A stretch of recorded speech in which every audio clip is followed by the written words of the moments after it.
ang pinakamagandang sticker paper? Hello, good day! Ito nga pala si Mami Epi at ito ang aking channel, Mami Epi Vlogs. And for today, finally, may upload tayo ulit. Last week wala, so ito na siya ngayon. And I will answer the question, ano ang pinakamagandang sticker paper? So before that, I invite everyone to please like this video and subscribe to my channel. Please click the notification bell beside dun sa aking channel name. Okay po, for more videos and information about printing, silhouette machines, machine reviews, and other things po na matatagpuan nyo under our niche. So now, I'm going to use the WH questions. Okay, para masagot natin, ano ba ang pinakamaganda o magandang sticker paper? Let's proceed to number 1. What? So, this refers to the sticker materials. This is very important na meron tayong mga sticker, alam natin yung mga categories or mga sticker types natin. Okay, I will give 3 under this what. Okay, which are the sticker material types. So, letter A are ordinary stickers. So, ordinary stickers, ito yung mga stickers na paper type, of course. And for me, ganito ang mga ordinary stickers. Mga yellow backing. Tapos, meron ding white backing naman, pero nalilito kasi ako pag yun yung binibili ko. Tsaka medyo mahina yung dikit nun. Kaya ito yung binibili ko. Okay, brand nito K&E, pero yung iba, no brand, okay naman siya for an ordinary sticker.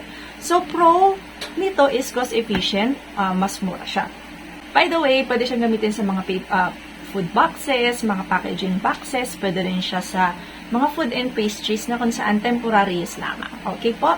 So, ang pros niya, one of the pros ay cost efficient, mas mura yung kanyang presyo compared sa ibang types. Also, tip ko, huwag kayong bibili sa mall. Ang lakas mong Huwag po sa mall. Bumili kayo sa mga stores na may mga printing materials kasi mas makakakuha kayo doon ng mas mababang presyo. Kasi pag sa mall kayo bumili, ganito ang quality, mabibili nyo 10 piraso, 45 pesos, o diba? So, makakatipid kayo sa pag bumili kayo sa pinaka-shop ng mga printing, katulad ng sa Odeon. Okay po, sa Odeon Mall. Marami po doon.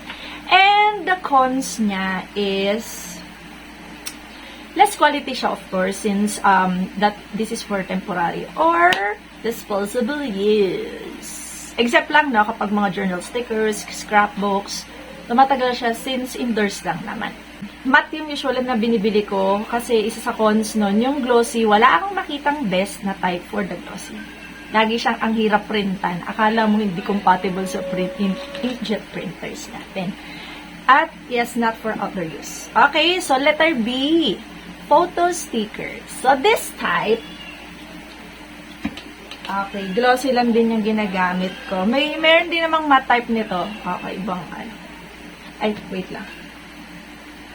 Ayun, meron ding ibang type nito. Mamaya i-share ko kung ano yung magandang sticker paper brand para sa akin, ha?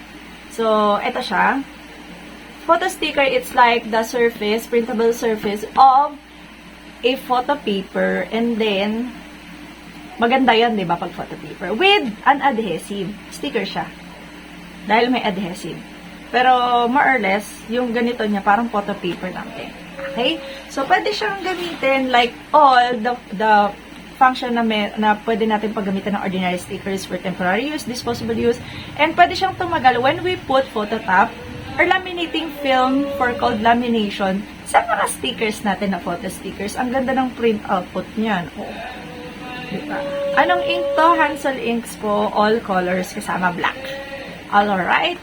So, and pwede rin naman to pang cosmetics. Be sure lang na lalagyan ng photo top at saka yung mas manipis na type na stickers tsaka photo top na gagamitin. Cons niya is without photo top, pwede siyang ma-scratch. Okay? Pwede siyang ma-scratch.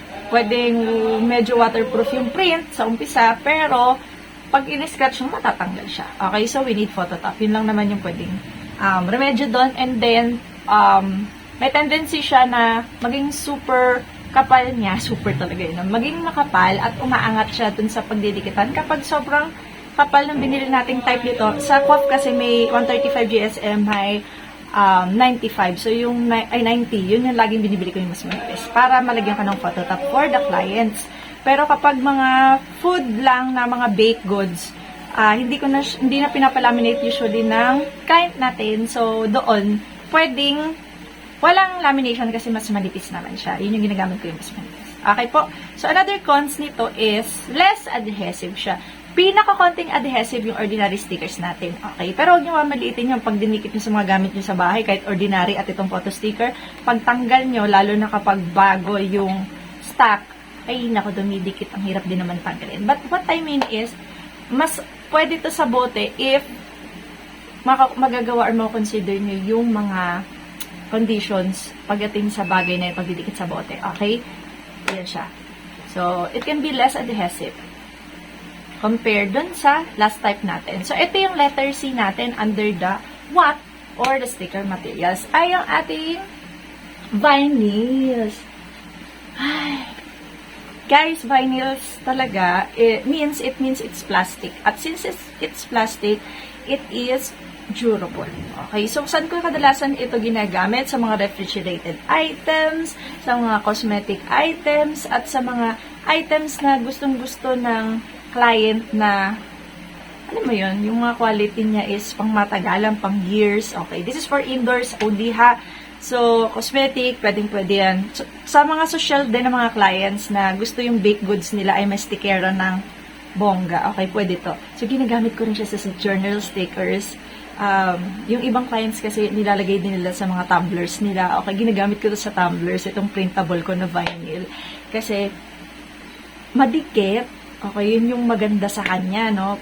Durable siya, waterproof, smudge-proof, water resistant, and ayun, meron din akong na-find out na alcohol resistant. Okay, mamaya ka naman i-share sa inyo what brand is it. Tapos, ano pa ba? Magiging scratch-proof siya kapag nilagyan niya na photo top. Ayun, ito glossy. Okay, kasi matte kadalasan yung ginagamit ko na vinyl printables. Okay, plastic po yan, natandaan. And then, cons niya is more costly than the other type ng mga paper types na sinabi natin. And so, for best results, napakaganda talaga nito para sa product. Pwede natin siyang i-suggest sa mga clients natin kasi ito talaga yung pinaka-best. Anong brand ang bet ko? Kanina pala sa photo sticker, Quaff ang ginagamit ko. Okay, I tried other brands pero hindi ko gusto yung outcome ng print. Sa Quaff talaga maganda yung output ng print niya. Kaya Quaff ako for photo stickers. And photo papers din. Pero since di ka pinisabi, yan na. So, ang brand ko dito sa vinyl ay R8J8 na brand.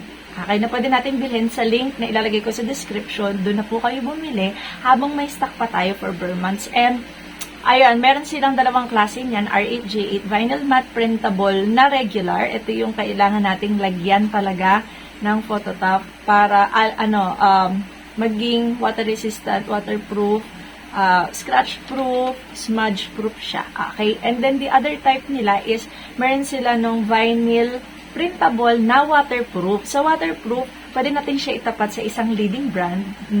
Sabihin ay alcohol proof yun, lalo na pag nilaminate mo. So, ang ganda niya. Diba? Pero kung hindi mo ilalaminate, for label lang naman, okay siya nang walang lamination, yung waterproof type. Okay po? So, this is, kung malinaw na sa atin yung ating mga types of stickers sa letter A, sa what, dito na tayo sa second WH, when. So, ibig sabihin, the durability, hanggang kailan ito tatagal. So, materials, tandaan lang natin that the vinyl materials, since sinabi ko kanina sa type, yung last natin, yung vinyl, lasts longer than the paper type. Yan lang po sa durability ang tatandaan natin. Okay? So, kapag tinanong ng client natin, natatagal ba ito ng 5 years, ng ganito, ganyan, ay wag po natin gamitin ng outer, yun yung sabihin natin. And sabihin natin na mas nawawala yung adhesive ng mga paper compared sa vinyls. Okay? So, vinyls, yun yung naglalast longer. Yun lang po yun sa second. Then, yung sa third WH natin is where. Saan ba natin dapat idikit? Where to stick? Yun yung kaninang na-share ko na sa mga types natin of sticker. So, tandaan natin for paper types, like photo sticker and ordinary sticker, Kasama na rin dito siguro yung mga craft sticker, kasama na rin yun sa ordinary. Ano pa ba? Ayun, yun yung mga nagagamit ko is best for food boxes, mga and other things na for temporary uses.